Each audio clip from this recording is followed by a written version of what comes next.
So, Mark, tell me, what is the hell with this about? Well, it's all about that movie you've always wanted to force your friends to watch, only you and I are doing it on a much larger scale. So basically, it's a podcast about reaching that point when you just say, you know what, the hell with this. We're going to watch that damn movie finally, and you're just going to have to sit and talk to me about it? Yeah, that's a good way of putting it. So we're going to talk about other stuff? Sure, we'll save the spoiler-free talk for the beginning of each episode because we're not fascists, we're not communists. Some people may not want to sit with us for an entire movie. What are we going to do, force them to watch something? Well, no, but I still get to force you to watch something with me, right? Fine. Has anyone ever told you sound like you're reading from a script? All the time, pal. Yeah, get in close here, Mark. Cozy on up. Let's snuggle. How you been? Welcome back to another episode of The Hell With This. I am Mark Heiliger. I am Chad Peter. And you were going to skip the introductions and get straight to the bullshit. Straight to the bullshit, yes. What is the bullshit? How's your week? Oh, it's been a busy week. I went to the chiropractor for the first time in my life. Did they do the neck snappy thing? They didn't do the neck snappy thing. My problems are in the lower back. Mm-hmm. Though occasionally I do have a weird pinch in the neck. And he assured me that in 100 years, all of chiropractic care has only killed 50 people. And I was like, oh, thanks for putting it in those terms, He actually pal. told you that as you sat down at the table? Yeah. That's how he started the whole examination. Is like, oh, have you ever been to a chiropractor? No, I haven't. Okay, well, in the past 100 years, we've only killed 50 people. And we've only injured maybe a few dozen a year. Did you say that one of them was that, wasn't there an Instagram star or something that died in town here recently? Yeah. Her neck was snapped or something, and then she ended up going into a coma and dying. And I heard from our friend Josh Trotter, somebody he knows, was going to the chiropractor who was a friend of theirs, and basically said okay, and I hold still, and broke his neck in a second. He's totally paralyzed for the rest of his life. What? And he's basically he's asking his family to kill him because his life is over. Jeez. Just from one visit to a chiropractor. So I was like, let's focus on other things. This guy thought the problem was in my hips, my pelvis, more than my spine, really. So we didn't do any bone cracking. He just yanked on my leg a few times. I feel like I don't feel injured. Everything's as good as it was before, but I don't think it helped at all. Mm-hmm. I feel like a lot of that stuff with chiropractors is what do they call it? It's a mental thing. Placebo effect, yeah. Which is fine. If you feel better after doing it and the placebo effect is all that did it, that's fine because it worked, sort of. Yeah.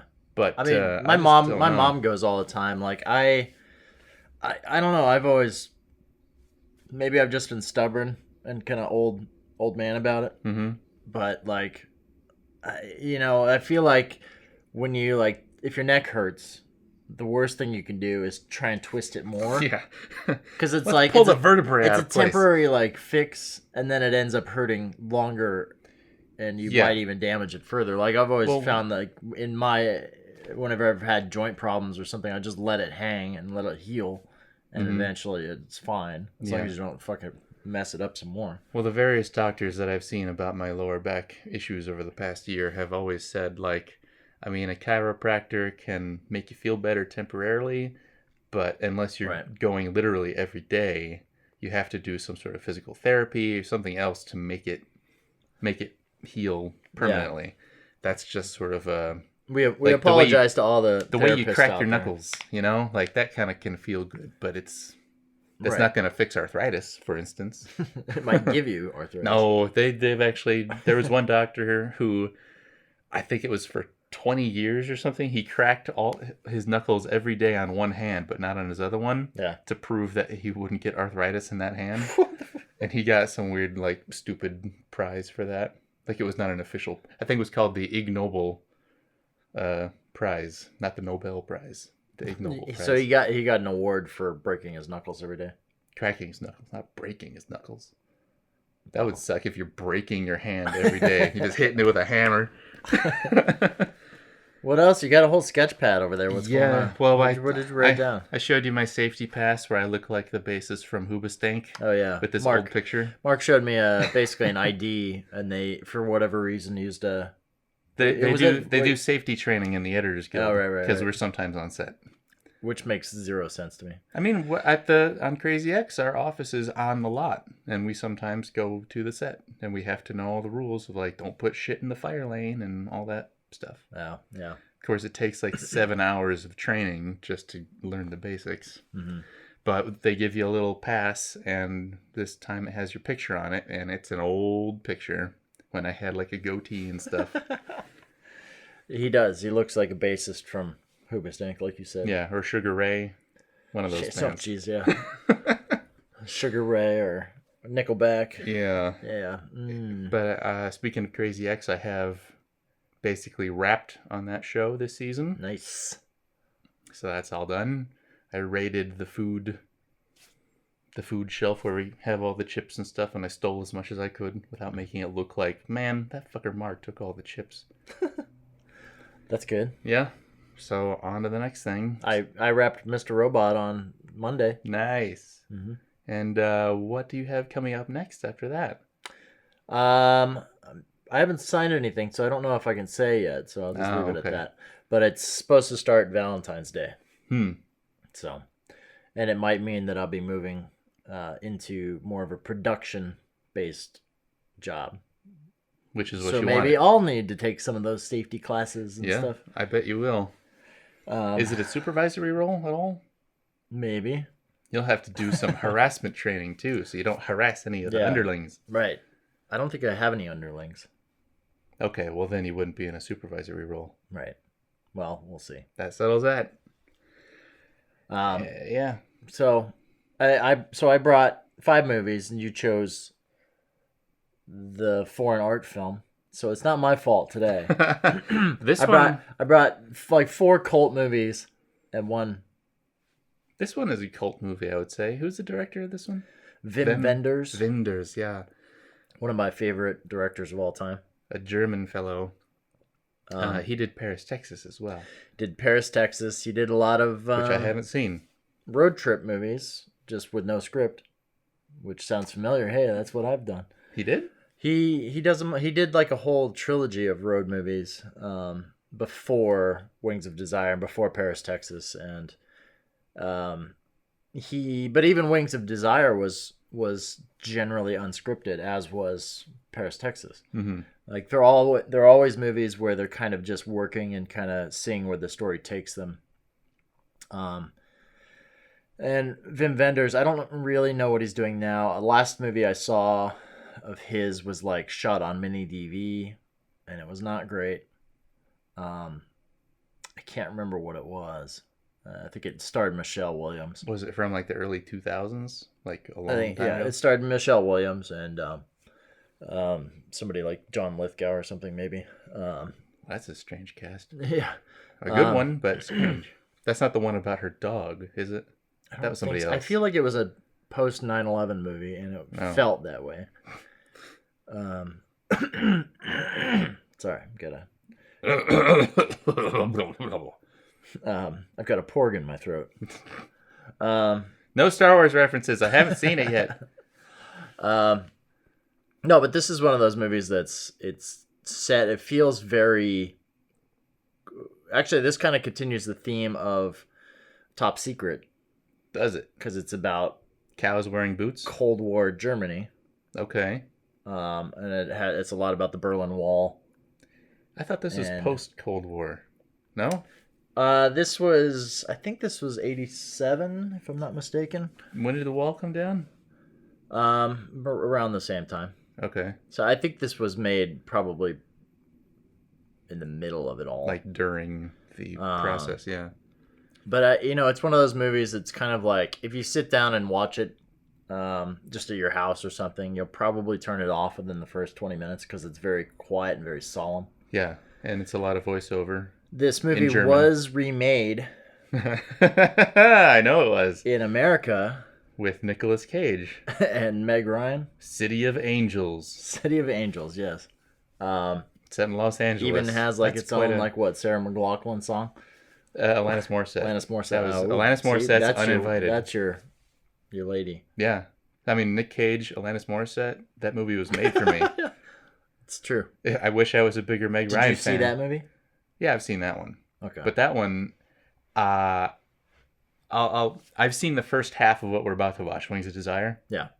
And I have seen all of City of Angels, and it feels like the first half of Wings of Desire is covered in about the first 10 minutes of City of Angels. Right. They get right to the romantic plot. Right. In City of Angels. I don't even know if that's present in Wings of Desire. Wings of Desire does have like, you know, now we might be getting infringing upon spoiler territory. Yeah, okay. So maybe we should save it. We'll save that for the end. But, you know, as far as I've seen City of Angels, I think I've seen it. Mm-hmm. I've definitely seen the ending of it. Have you just seen the Goo Goo Dolls video a million times? Probably. And I don't want the world to blah, blah. Oh, that was from the movie too. Yeah. Man. It had a good soundtrack, I guess, Hollywood, for the 90s. Man. Yeah, I mean, I don't know. The movie to me, like, this movie is something that starts at, like, 0 and goes up to 11 by the end. Like, really? Okay, because it just goes... As much as I saw it, it went from 0 to about 2. It was interesting, but it was never, like... I was never captivated, I guess, by what I have seen. Yeah. I don't know. I just felt this was a movie that definitely, like, it tries your patience in the beginning, and it just gradually comes together until the ending, which is actually one of my... It's worth it just to get to the ending, I feel like. Okay. Because the ending's very satisfactory and unique, I would say. But it definitely has a tone of a movie that was being made as they were doing it. Mm-hmm. You know, they literally were starting with nothing, and it came up with this by the end of it. And I believe this is another one of those movies that you hate so much that won the Cannes Film Festival. Mm-hmm. As did Paris, Texas. As did Sex, Lies, and Videotape. One of our old episodes. I mean, I believe this. I'm 90% sure this won the Cannes Film Festival. But, yeah, I don't really have anything else to say about it besides, let's watch this thing. Okay, I'll hit play. Cool. It's an inspired variation on the old story of angels visiting Earth. Usually such films focus on the people living on the planet and how the angels affect their lives. This film gives more than equal time to the angels' thoughts, one of whom begins to wish that he lived on Earth while visiting West Germany. Through the angel, we can hear what people are thinking, even babies. Die Labsal, den Kopf zu heben zum Licht hier draußen im Freien. Among the people this angel meets in this most unusual film is Peter Falk, playing essentially himself, an American actor in Germany doing a picture. You've been hanging around since I got here. I wish I could see your face. Just look into your eyes and tell you how good it is to be here. Just to touch something. See, that's cold. I feel good. Here, to smoke. Have coffee. And if you do it together, it's fantastic. That's Bruno Ganz as the angel Damiel. The other angel in the movie clashes with Damiel, but the juiciest part of this picture is how close we get to everyday people, their joys, their heartbreaks.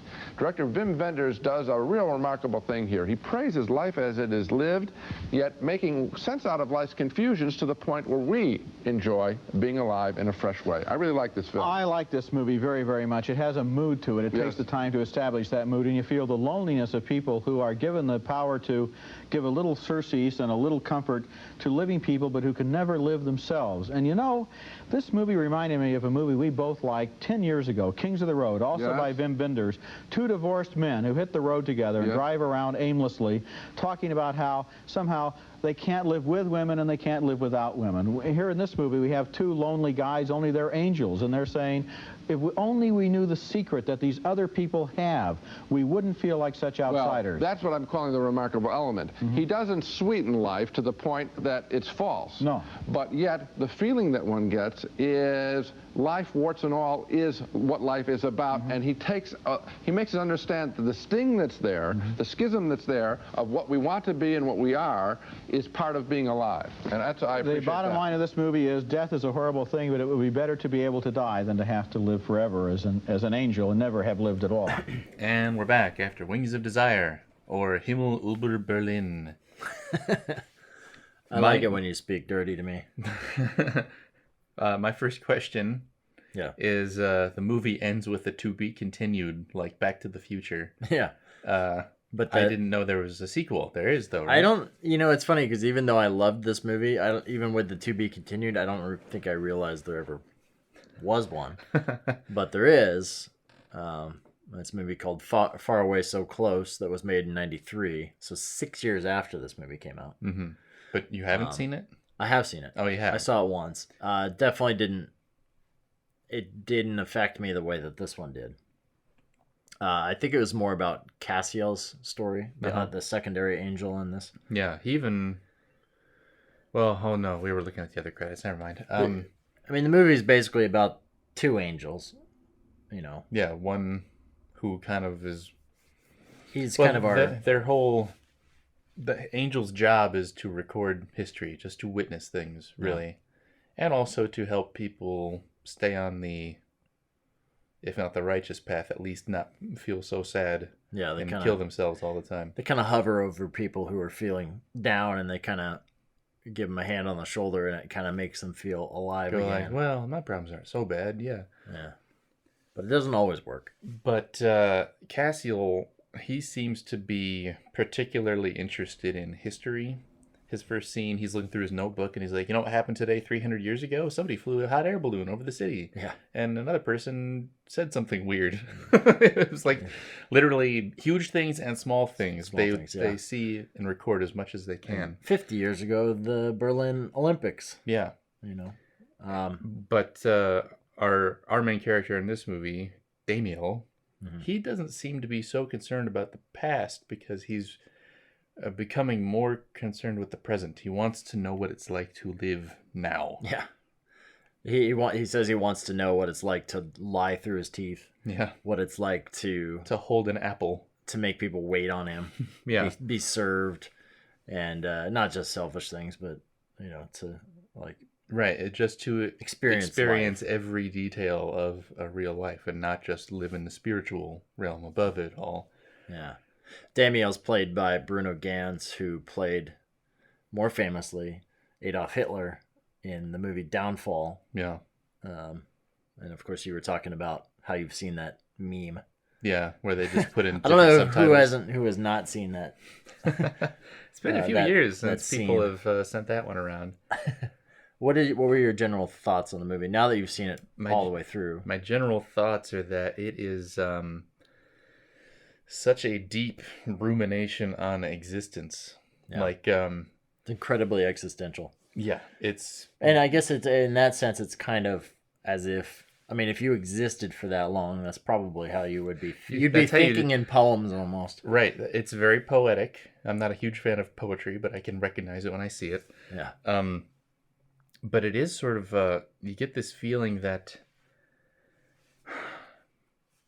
no matter where you are in the world, what your station is, or anything, there's always something else you haven't experienced. Mm-hmm. And there's always something that you're going through that no one else is. And it sort of illustrates how infinite even our world is. Even just one city, there are all these different people thinking all these disparate thoughts. Mm-hmm. And it's sort of overwhelming. I did feel overwhelmed at times by the amount of voiceover. And not all at one time, but they would just jump from person to person. Somebody's worried about an ex-girlfriend. Somebody thinks their son doesn't respect them, and on and on and on. And it's kind of like, shit, my problems don't amount to a hill of beans. It is kind of like a train of thought, and it just, endless and relentless. You don't necessarily... consciousness. You don't really need to know what everybody's saying. Yeah, because that's not what what the story is about. That's just what the angels are kind of dealing with every day. Mm-hmm. I do like, they go back to the library often, and it's full of angels listening in on other people and helping them study and things like that. Do they go there because it's the quietest place? Because Cassiel very often will cover his ears just to kind of block out all the noise. But at the same time, there are so many people, and they hear all their thoughts. Yeah. And it's I guess in that case, in a library, you're hearing their thoughts, but you're not hearing the world around it. The world, yeah. Yeah, that could be. I also, the music that comes in the first library scene, it made me think of City of Angels. So I'm sort of comparing the two now, but it's been years since I saw that one. What they do in City of Angels is all the angels go to the beach to watch the sunset, and it's because when they watch the sunset, it's like music to them. So I think in this movie, it's sort of like when they go to the library, they hear that sort of heavenly, angelic choir. Interesting. So they enjoy it there. Maybe that's like that's their job in its purest form. They're there to sort of study humanity, and all the people there are doing the same thing. Is this movie anything like City of Angels? No. Because I mean, I've seen it, but it's definitely, I don't remember. It had been so long since I had seen this, but since I saw that. I seem to remember in that one they get to the concept of the story where an angel wants to become human to experience all these things because he falls for some woman on Earth. Yeah. And then it becomes very much a movie about those two getting to know each other. And spoiler alert, Meg Ryan dies at the end. If I'm recalling this correctly. An angel? No, I don't think so. But it's sort of it becomes not about her life being extraordinary or anything. It was just like a test for Nick Cage's angel. Like, this is real life. People die. Blah. Oh. At least that's how I remember it. I could be very wrong. I don't. If there's any City of Angels mega fans out there who are like, this man totally misunderstood the movie. I mean, I don't remember that at all. I thought like she has a penchant for riding her bike without watching the road. She'll like, Jesus, take the wheel. And she'll like lean back and then she gets hit by a car at the end, I thought. Typical Hollywood. Yeah. So it's taking an upbeat German art film and making it dour and depressing. That's funny that this is actually, it's got a positive message. It technically is an upbeat movie. Despite it's trying to tell us all like there's wonder in life every day, in the smallest detail, in the texture of paper, everything, the taste of black your hands coffee. Together. It's not an easy movie to watch. I would say even though we watched it at your house on your TV, this is a movie to me that it's hard. You have to really be in the mood to sit through something that's going to absorb, that you really have to soak in and just kind of experience instead of. Well, it's a 2-hour black and white, mostly black and white movie in German with a ton of voiceover. So the stuff that's happening on screen is not all that action packed. Yeah. It's a lot of people sitting on beds and looking around the room. Talking experience. There's definitely some humor, though. There's a lot of humor, like funny moments in the movie. Or what the trapeze artist, she walks away and she's wearing these fake wings. And everybody else in the circus goes like, oh, there goes an angel. And the actual angel goes, what? It like about has a heart attack if he has a heart. They can see me? Oh, that's something we should say. Only children can see the angels. Yeah. Yeah, children. And they never say anything. And this movie has kind of a real life / obviously fictional portrayal of Peter Falk playing himself. Yeah. Mr. Columbo himself. Mm-hmm. And playing an actor. Funny. And even in his first scene on an airplane, he's going like, it's astonishing how little I know about this character. Like he's flying to Germany to be in a movie there. And we were talking about it could be that movie. If they shot this movie in order without a script, he's probably not really been going on that much of a stretch to say, I know nothing about this character. I also wonder, all the voiceover stuff, was it entirely in post, or would they shoot that maybe at the end of the day after they shot the other stuff to keep it sort of all at the same time? I seem to remember listening to or watching a making of documentary on this once. And Wim Wenders had talked about kind of sending notes back and forth between another writer, and that writer would come up with little poems or things to write about, vignettes, moments things that people think about. Like if you had like an interesting thought, you'd write it down. Yeah. And they'd kind of exchange them back and forth. As far as when it was, when it came time to recording it, I'm not sure. I'd imagine it would make the most sense to me that they had an idea what they were going to put in an area. Because there's a lot of like pretty good timing, I would say, like based on like what they're saying and how the characters are interacting within the scene. It's like they're aware of what they're thinking because we're hearing their thoughts. Yeah. And we see it. I mean, I guess you could always time it out differently if you had to in ADR, but I would almost say that they probably knew what they're going to say, or had some solid sense of what they're going to do, and then it wasn't totally flying blind. Yeah. Except there was one scene where the trapeze artist, what is her name? She's Marion. She's talking to Peter Falk randomly at like a little food truck. Right. And I got the sense that she did not know what she was about to say next. Well, that kind of made me wonder because we were talking about she's a trapeze artist, and you're seeing this actress doing these crazy dangerous stunts on a trapeze with no like padding below. So they must have cast someone who was a trapeze artist first and foremost. Who also could deliver lines somewhat. Yeah, in that scene, she didn't seem like she really knew what she was doing. Yeah, she had a starting point. That scene was about like, I'm looking for someone, and you're Columbo. You can help me. That struck me as a scene that did not have a script. Yeah, and they were kind of talking over each other. Peter Falk is strong enough of an actor; he can handle it, but she did not. Yeah, well, he would work with John Cassavetes and stuff. So English wasn't her first language either, so that's like she's got to improv or ad lib in English. Right. It's not. That's like. And at some point, she just goes, "Well, I guess I will leave the scene now. Goodbye, Columbo." She just kind of laughs, but then it kind of makes it all better when she like salutes him, like "Goodbye, Lieutenant," or whatever she says, and she turns and leaves.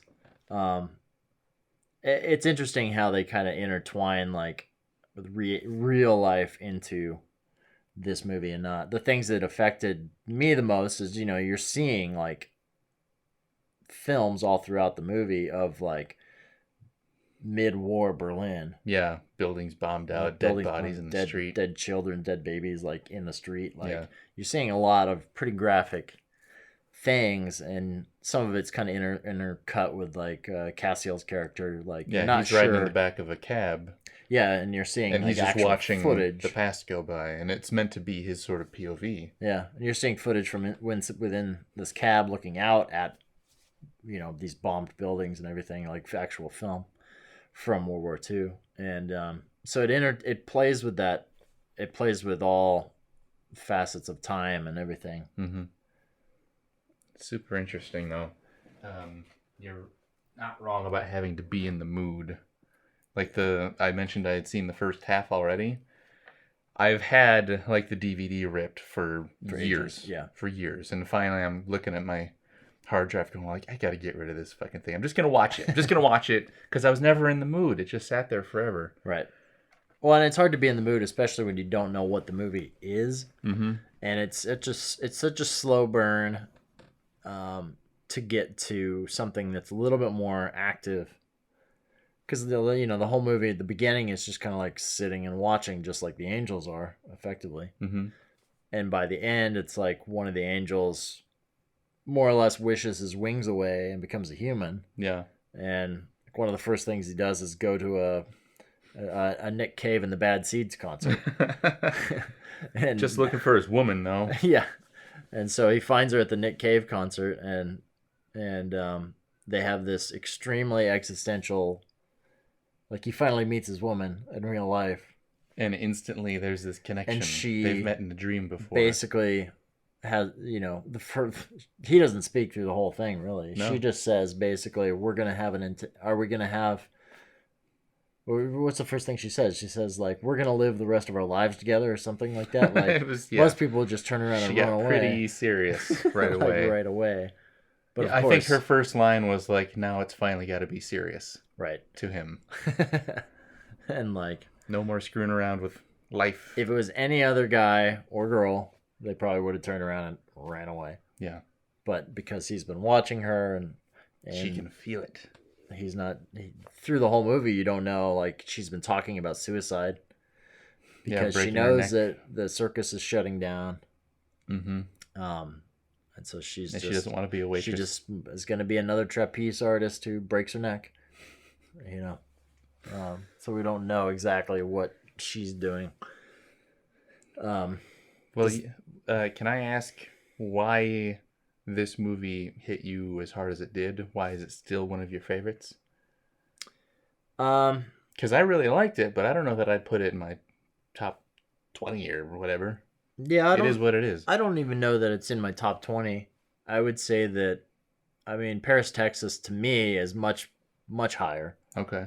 On the list. We'll have to do that one. And that's, I think I honestly just like his filmmaking style because it's so different than anything else. Mm-hmm. Paris, Texas is not an experience movie in the same way that this is.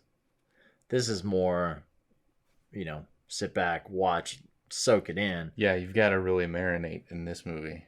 But I think what I liked about it was how it incorporated these. I loved how it incorporated, like, the black and white mixed with the color images, the trapeze artist, like the circus, like itself, the way it was photographed and everything was beautiful.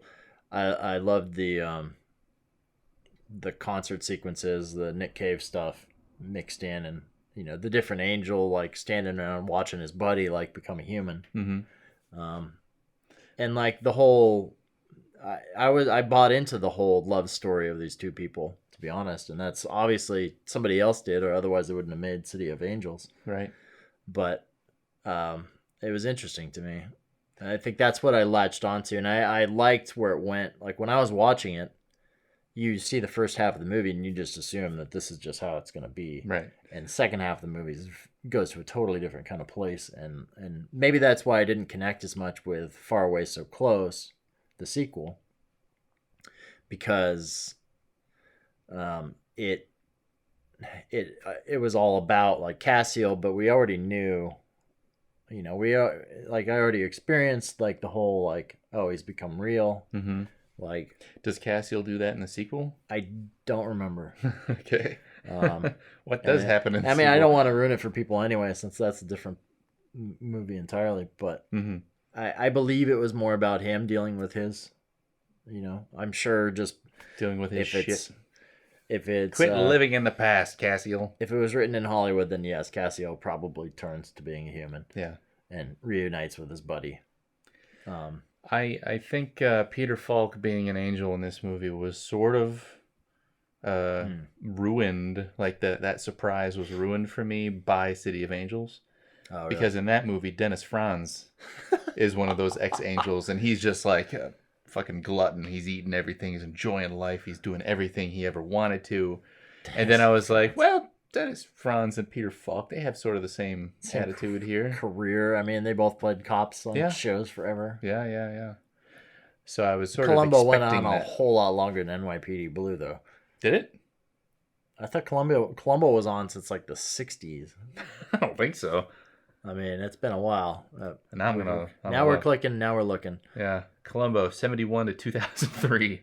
I mean, those are just like movies. 22 years a week, I think. 13 seasons. No, versus NYPD Blue. I thought that was. I can count. 32 years. It says 13 seasons. I mean, that's yeah. Yeah. He was Columbo a long fucking time. Yes, he was. I don't know. You say it didn't affect you, but did you find it unique and original? Yeah, for sure. Despite the fact I can't say I've seen another movie like it. Yeah. So it's got that going for it. I'm having trouble even finding something to compare it to. It's definitely a European art film. Definitely. Well, when you consider the age of, like, this being a movie made in 1987, like 87 was like what? What else did they do that year? It was the year after Aliens came Color out. Purple? I mean, this movie looks like something from like the 60s or 70s. It's definitely grainy. That could be a budgetary thing. It's grainy, the black and white. I mean, there's intermixing with the found footage from World War II, and yeah, It's definitely got some experimental stuff going on. So it sort of feels like a product of the 60s. The cinematography, though, is what really, I think, what I bought into more than anything. Okay. There were a lot of those overhead shots, Angel's point of view, looking down through a hole in the ceiling on the film set, etc. Right. I wasn't really paying attention after he becomes human.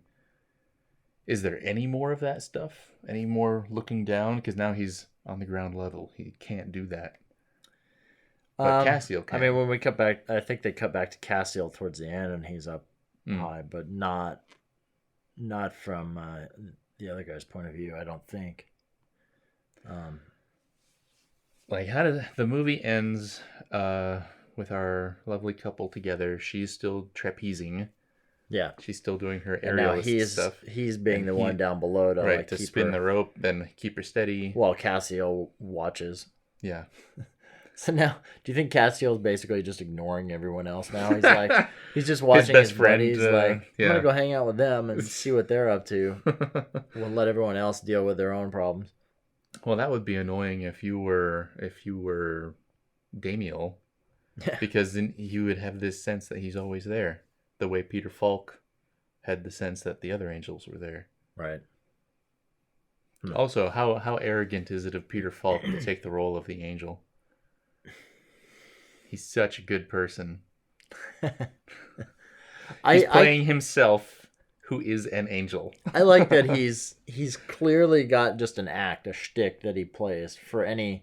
He just does it. Yeah. Whenever he feels like it, and it's kind of an act, because that's how he reaches out, like, to Damiel. He's like, he stops. He's about to order a coffee, and he goes, "I can see. I know you're there." Yeah. And then he gives this whole speech and like calls him compañero. Yeah. Puts out his hand for a handshake. And so Damiel thinks that he's being talked to by Peter Falk. And yet we see Peter Falk do the exact same presentation when Castiel's nearby, but really he can't feel that Castiel's there, really. Are you sure? I mean, even though Peter Falk the only two times we see him do that thing is when there's... Well, they're not going to show us when he's just doing it standing by himself alone in a park. Well, then that would clear up that it is just an act that he's doing at random times throughout the day when he's alone. He's like, well, maybe there's an angel standing around now. I'm going to do it right now. And they'll think that I'm talking to them. I don't know. I don't think that's true. That would be funny. I like to think of Peter Falk as kind of this twisted character who just kind of fucks with people by a little eccentric. Doing that. Yeah. I mean, and once, I keep forgetting his name. The main Bruno Gans. Damiel. Damiel. When Damiel sees close him. To Damien, like the Omen. Maybe it's the devil. Because he's a fallen angel. He finds him. He goes to the Colombo film set, or the film set where they're shooting some detective story about two Hitlers. Is that what? I think that was that's what the kid at the beginning was saying. Like, I think the kid was trying to explain that that's what he thought happened in real life. Oh. That Hitler had a double. He had some conspiracy theory about... Yeah, because he was going like, look, all this is silly, but that's really silly. But when Damiel shows up on the film set and yells compañero through the fence, and Peter Falk comes over, and that's when we find out that Peter Falk used to be an angel in New York 30 years ago. Peter Falk basically... So when Damiel becomes, he's lost his right eye. When Damiel becomes a human, he's snaps out of like unconsciousness, and basically his armor as an angel falls on his head, and it makes him bleed. He takes the armor to a pawn shop, pawns it off for $200 or whatever. 200 marks, Deutsche marks. And and Peter Falk says, "Oh, I sold mine 30 years ago for $500." So you got robbed. Dude. And then offers like zero help. He's like, well, there's plenty of us. Have fun. Yeah. Here's a quarter and a cigarette. Bye. Yeah. Have fun being homeless, you bum. I'm going to be a rich and famous actor. I would say for anybody listening to this podcast that you know, if you don't enjoy like soaking in the experience of something different, you're probably not going to enjoy it. This is one where you're going to want to put the phone away, turn the lights out, and just get into it for a couple hours. Yeah, if you start looking at your phone, you're going to lose interest real quick. Plus, you'll miss a bunch of lines anyway, because you won't be able to read the screen. Right, unless you can speak German, French, English, and Japanese. Yeah. All languages that are present in this movie. I would almost say that if you could see this in a theater, I would love to see it. That would be interesting. In 35 projected somewhere, but I would like to see what other people find funny, because I found a lot of different things funny in here. In this, I feel like it's just little reactions, or Peter Falk talking to literally no one, and the short order cook behind him just looking at him like he's nuts. That kind of stuff.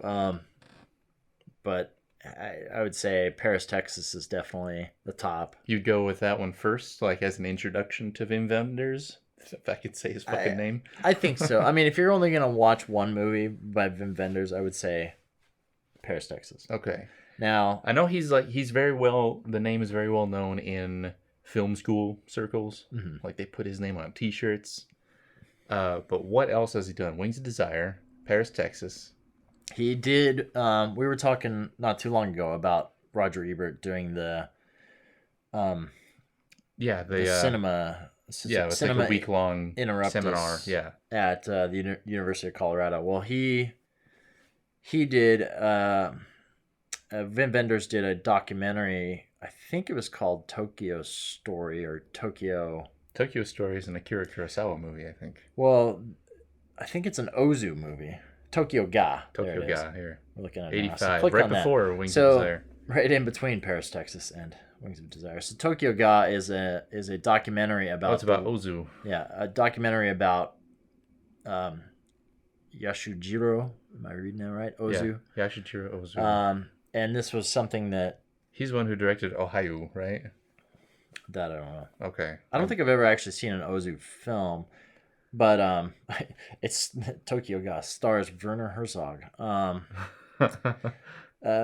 Ebert brought Tokyo Ga, and I guess he brought it like fairly often, every few years to Boulder to do. And it's basically just Wim Wenders narrating with his horribly monotone voice, a documentary about Ozu. It's worse than Werner Herzog.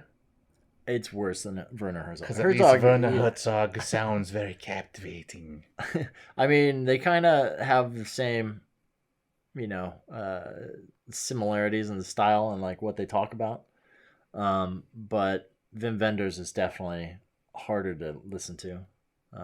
So he's done that. He's done quite a bit of movie. Buena Vista Social Club was his big documentary. And that one, which I haven't even seen. That won the Academy Award, didn't it, for Best Documentary? I think so, yeah.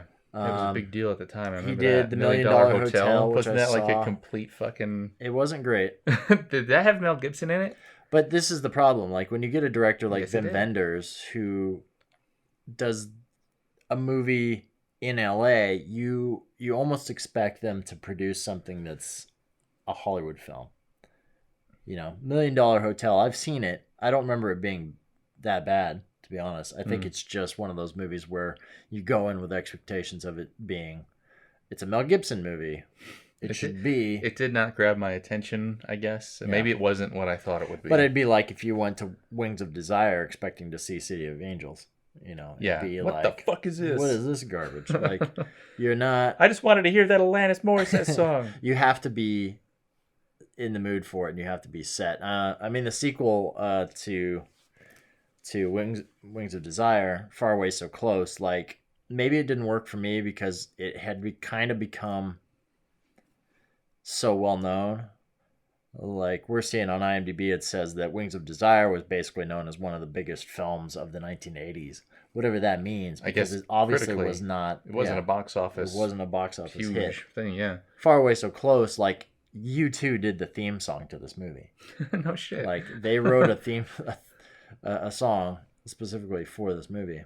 And I think maybe that's what was so different about it.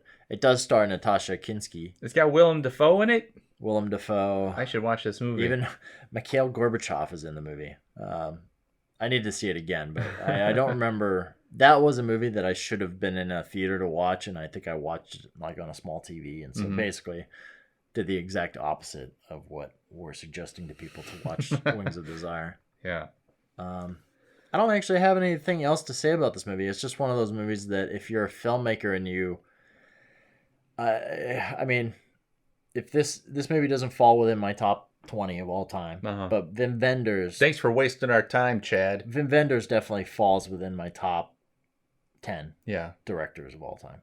Just because he's someone who can craft a story out of nothing, who can go to set with just notes scrawled on a page and put a story together, a pretty convincing and solid story together out of effectively nothing, which is a way that I've liked to work as a filmmaker sometimes. So I think maybe that's why I connect to his stuff a little bit more. Do you know how much, I mean, we talked a little bit about it before, but they literally had an idea about angels in Berlin, but they didn't have a script? Yeah. They said they kept seeing like angels all over the city, like gargoyle type things, and they found the city to be fascinating in that sense. Well, let me ask you about your movies. Like, these road things that you've done without a script, do you have any idea of what you're gonna do? Briefly, because I know we're probably gonna shut this off soon, but what is your process like? Because I've never understood, like, I wouldn't want to edit on a movie that has no script. Right. That would be very scary. That would be like a trapeze artist with no net. Right. Well, there's the short film I did, basically, that one, I cast an actress just based on an interview. Like, there was obviously no script to read from, and we met, like, the morning of, we knew we were going to go on a road trip to Colorado. But we didn't know what the movie was going to be about. I said, think about what you want to do, like what you want to get out of this. And I'll think about some stuff as well. And then we'll meet in the morning at like 8 a.m. and we'll kind of talk through, okay, what's this going to be? And that's exactly what happened. She came over, said, well, I think this, and this. And I said, well, how about this, and this? And so we just started.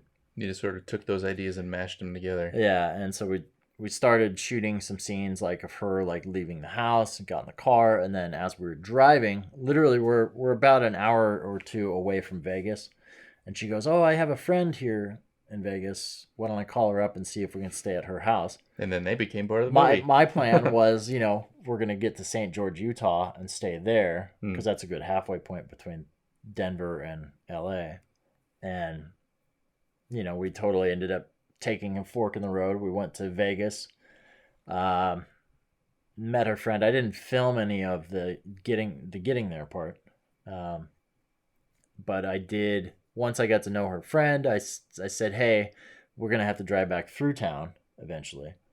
I kind of thought of this little story. Let's add you to the movie if you want to be in it, but we'll shoot that when we drive back. Okay. So it was kind of planting the seeds, and we ended up shooting that on the way back just because it wasn't enough time to really set it up on the way. I guess But that was kind of like every time we got somewhere, it was like, take what we have and go with it. And like these original ideas that you started with, was it just ideas of what the plot should be, basically, or you creative ways of how to use the locations you knew you were going to hit? Yeah. Or... I think the thing with a short film, and it was kind of flawed because it's hard to do scenes with more than one character when you don't have a script. Yeah. And that's what we learned when we tried to do a scene with two characters. I was like, well, this is a mess. Like, because everybody's going off in their own direction. Everybody's going off in a different direction. You can't just sit with an actor that's generally untrained and say, this is your motivation, this is your goal. Talk to the other actors, say, this is your motivation, this is your goal, and have them go, because they're going to take forever to get there unless they're highly trained. So when we did the Australian film, we planned a whole lot more of what the story was going to be. I kind of had a general arc in mind. Mm-hmm. And I actually looked online for where we're going to stay, and I kind of researched like the cities we'd be in. Mm-hmm. And so it kind of informed itself. Okay. It just gave you ideas of what to do. So that looks like a cool location. What could we do there? And, yeah.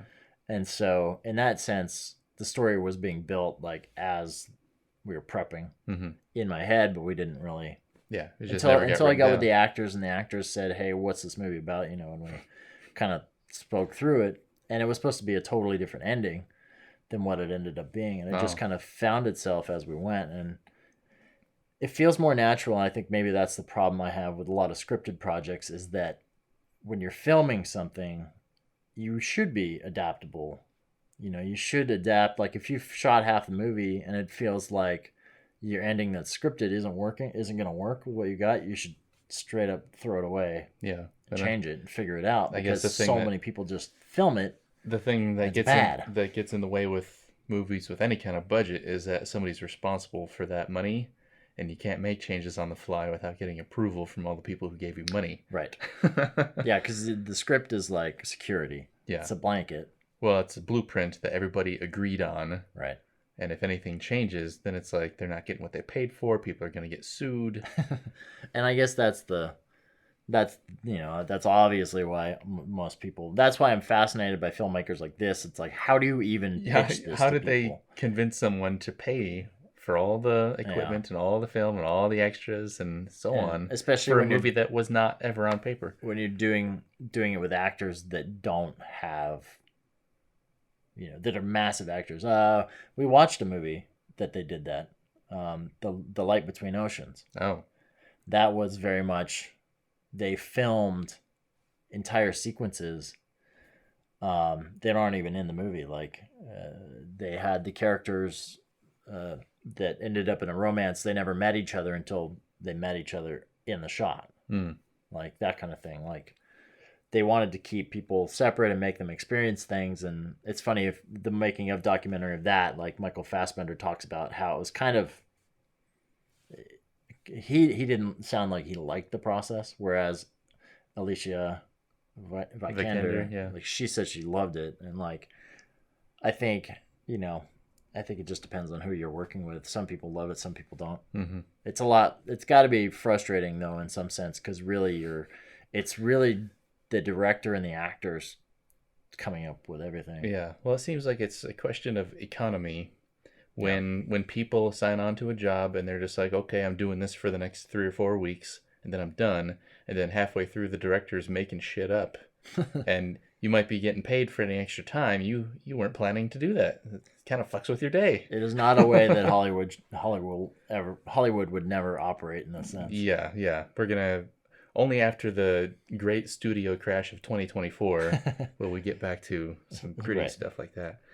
I guess my last question is, because this is, despite its black and whiteness and the use of German language and the art filminess of it all, this is an uplifting film. Would you recommend this movie to people who are feeling down, who have a period of depression in their lives? Would it make them go, do you think it would make them think, okay, things aren't as bad as I thought, or would it make them, sort of like the angels do? Sure. They change people's minds, or would it make them go like, real life isn't like that? Blam. I guess I hadn't thought of that. I would say yeah, maybe. Like it's if it's somebody thinking who's of its like, use in the world, like if someone's like locked up alone and they don't want to look at the internet, they don't want to talk to anyone. This might be a good movie. It might be the perfect time when you can just focus on one thing that isn't other people. Yeah, because it isn't. Somebody does commit suicide in the movie. Yeah, but it's not glorified at all. The way 13 Reasons Why may have done it. Yeah, I guess, because it's very uplifting in that sense. It's not really, it's a little melodramatic, but it's not terribly. It's mostly existential. Right, it's not the cheesy kind of soap opera melodrama that people think of. But I think the drama works because every thought in this movie, I'm sure most people have had. Yeah. And kind of seeing like, oh, other people may have thought that too. Right. Yeah. I'd go see it. That's all I can say. Yeah. Maybe wait for the right presentation of it. Yeah. I think a theater presentation would be good. Yeah. Seeing it with a crowd. Yeah. To make sure you can't leave. That's it for this week's The Hell With This. I'm Chad Peter. And I'm Mark Heiliger. We're both on Twitter, and he's on Instagram. And you stay classy.